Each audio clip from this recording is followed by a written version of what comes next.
Tinanong ko rin kanina kay Congresswoman Laila, ano po, para sa inyo, alin doon sa mga complaints laban sa Vice Presidente ang sigurado kayong madadali siya o tatablan siya? Kasi maraming reklamo, di ho ba? Correct. Alin doon yung sure ka na tatamaan siya at tatablan siya? Ako, Alvin, sure ako dun sa tatlo.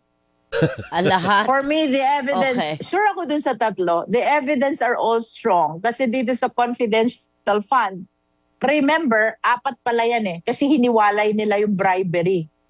So yung confidential fund, remember, may decision denying the appeal, may additional 3 notices of disallowance, no? At least in as far as COA is concerned, talagang may violation ng Joint Circular 2015-01.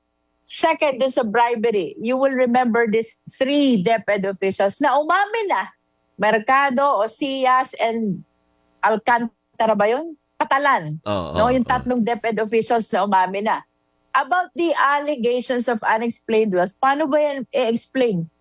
Ang SALN mo, 88 million. Naka-zero declaration ka pa from 2019 hanggang 2024. And then the AMLAC report is showing 6.7 billion. The SEC audited financial statement is showing losses of her private companies, no? So how will you reconcile that? Kahit tumutok lang tayo dun sa 6.7 billion na transaction, bakit hindi mo yan nakita dun sa SALN when the mandate to the government officials is to disclose? Sabi ko nga sa opening statement ko on the April 22 hearing, di ba? Etong pagtalakay ng unexplained wealth, this is the territory of forensic truth. Kasi kapag numero ang pinag-uusapan, hindi yan nagsisinungaling.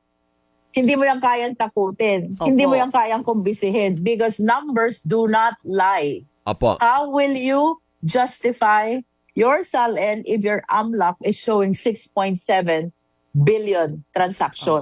No? Opo. Doon pa lang. Kong, Kung buksan pa ng Senate yung BIR box, di ba? So, bagaman I do not know yet what will appear from the BIR box, pero the SEC has testified already na losses lahat ng companies nila. And if I may complete, Doris, no? Yung threat naman, I totally agree with Congresswoman De Lima. Res ipsa loquitur.